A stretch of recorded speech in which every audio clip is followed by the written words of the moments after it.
कोल्हापूर शहरातील शिवप्रसाद कॉलनी परिसरात सविता नावाची महिला राहत होती।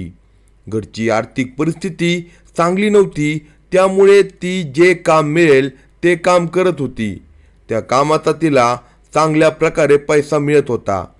सर्व काही व्यवस्थित चालू होते। नवऱ्याची कमतरता तिला भासत होती, पण एकटी संसार चांगल्या प्रकारे चालवत होती। कामातून येणाऱ्या पैशावर घरातील खर्च भागत होता, पण पुढे काहीतरी करावे असे सविताला वाटत होते। त्यामुळे तिची धडपड चालू होती। त्यासाठी ती कर्ज घेण्याचा प्रयत्न करत होती, पण तिला काही कर्ज मिळत नव्हते।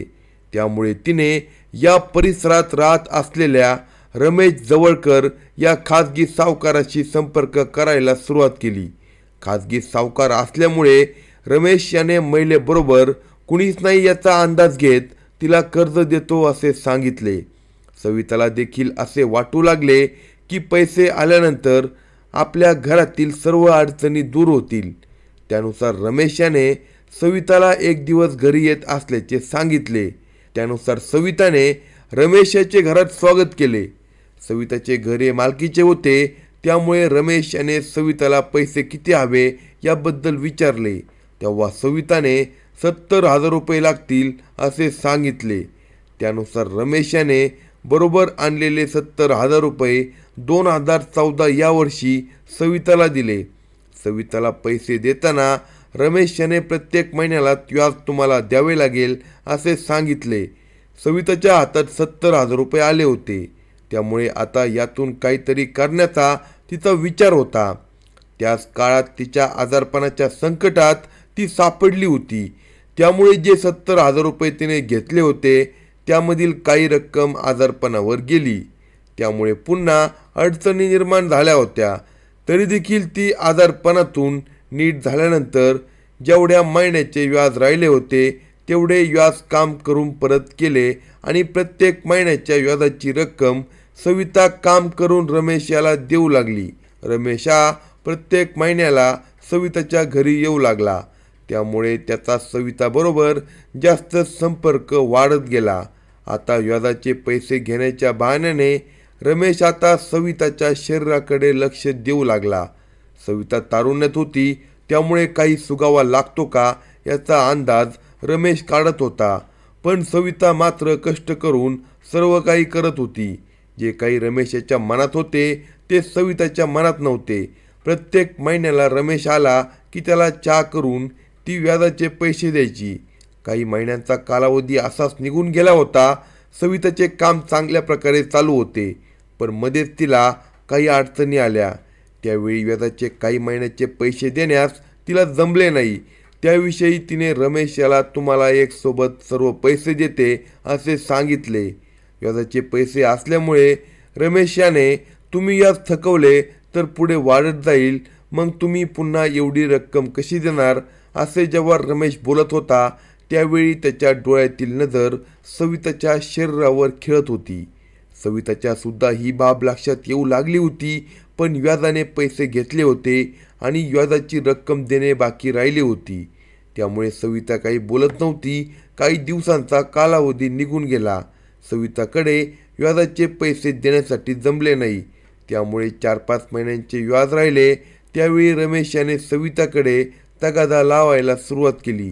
सविता हतबल झाली, तिला काहीच बोलता येत नव्हते। व्याजाची रक्कम वाढली होती, त्यामुळे ती कशी फेडायची असा प्रश्न पडला। त्यावेळी रमेश याने सविताकडे शरीर संबंधाची मागणी करायला सुरुवात केली। रमेश याच्या मागणीने सविता देखील हैराण झाली, कारण तिच्याकडे आता कोणताच पर्याय नव्हता। 3-4 दिवसानंतर तुमच्या पैशाची सोय लावते असे सविताने रमेश याला सांगितले।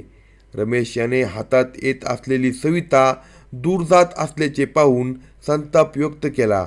4 दिवसात मला पैसे हवेत, अन्यथा मी घरातील सामान घेऊन जाईल असे सांगितले।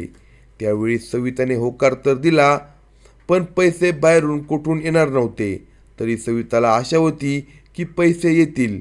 ज्या ठिकाणी सविता कामाला जात होती त्या ठिकाणी तिने पैसे जमा करण्याचा प्रयत्न सुरू केला, पण 4-5 महिन्याच्या व्याजाची रक्कम सविताला जमवता आली नाही। पुन्हा 4-5 दिवसानंतर रमेश घरी आला. त्यावेळी सविता हातबल झाली. तुम्हाला जे काही करायचं असेल ते करा, पण व्याजाचे पैसे माझ्याकडे जमा झाले नाही. सविताच्या अशा बोलण्यामुळे रमेश याला मनातून आनंद झाला होता, कारण त्याला सविता पाहिजे होती. त्याची इच्छा पूर्ण करण्यासाठी सविताने आता होकार दिला होता. रमेश याने सविताबरोबर बोलून दाखवले की व्याजाच्या पैशात तू अशाच प्रकारचे संबंध ठेव, मला व्याज देऊ नको. यासाठी सविता देखील राजी झाली, कारण तिच्याकडे 5,000 रुपये महिना येणार नव्हता. त्यामुळे पुढील अडचणी वाढवण्यापेक्षा तिने रमेश याला साथ द्यायला सुरुवात केली. सविताला देखील आता बरे वाटू लागले होते. व्याजाचे पैसे द्यायचे नव्हते आणि नवऱ्याची कमतरता देखील पूर्ण होऊ लागली होती. जे काही चालू होते ते नित्य नियमाने सुरू झाले होते. रमेश हा सविताच्या घरी 2 दिवसाला यायचा आणि शरीर संबंध करून जायचा.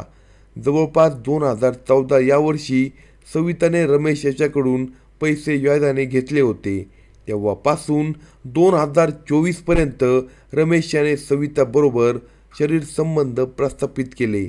पण जेव्हा तो विचित्र स्वरूपाच्या मागण्या सविताकडे करू लागल्या, त्यावेळी सविताला विचित्र वाटू लागले.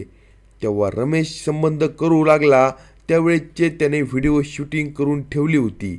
त्यामुळे तो मध्ये सविताला फोटो व्हायरल करण्याची आणि व्हिडिओ व्हायरल करण्याची धमकी देत होता. आत्तापर्यंत एवढी वर्षे साथ दिली, पण रमेश याच्या मागणीचा विचार करता आता सविताने रमेश याने व्याजाने घेतलेले पैसे द्यावेत आणि संबंध तोडून टाकावेत असे विचार करत होती. त्याचवेळी रमेश याने सविताकडून मला तात्काळ पैसे पाहिजे आहेत, अन्यथा तुझे घर लिहून दे अशी मागणी केल्यामुळे सविता परेशान झाली. आत्तापर्यंत सविताबरोबर संबंध केले त्यावेळी रमेश असे कधी बोलला नाही. गेल्या 1 वर्षाच्या कालावधीमध्ये रमेश याने व्याजाचा तगादा लावला होता. याच काळात सविताने रमेश याला एका कागदावर घर लिहून दिले होते. आता मात्र सविताच्या पायाखालची जमीन सरकली होती, कारण रमेश एवढी वर्षे आपल्या शरीराशी खेळत होता. आता घरही लिहून घेतले. त्यामुळे सविताने शाहूपुरी पोलीस स्टेशन गाठले. त्या ठिकाणी तिने रमेश याच्याकडून पैसे घेतले.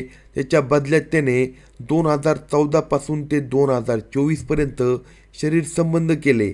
त्यानंतर शेवटची हद्द म्हणजे त्याने राहत असलेले घरसुद्धा नावावर करून घेतले. एवढी वर्ष व्याजाने पैसे दिले तरी देखील पैसे दिले नसल्याचे रमेश सांगत आहे. सविता ज्या घरात राहते ते घर लिहून घेतल्यामुळे तो मला कधीही या घरातून बाहेर काढेल. त्यामुळे रमेश विरुद्ध तक्रार तिने दिली. पोलिसांनी सविताची तक्रार लिहून घेतली आणि रमेश याला ताब्यात घेतले. पोलिसांनी रमेश याच्याकडे विचारपूस केली असता व्याजाने पैसे दिल्याची कबुली त्याने दिली. त्याचबरोबर सविताबरोबर संबंध केल्याचे त्याने सांगितले. एखादा व्यक्ती मदत करतो याचा अर्थ त्याने जी काही मागणी केली त्यासाठी होकार देणे योग्य नाही, पण सविताने कोणताच विचार केला नाही. रमेशबरोबर 10 वर्ष शरीर संबंध प्रस्थापित केले आणि जेव्हा अंगलट आले तेव्हा तिच्यावर अशा प्रकारची वेळ आली. त्यामुळे कर्ज काढताना विचारपूर्वक काढा, अन्यथा अशा प्रकारच्या घटनेला सामोरे जावे लागेल.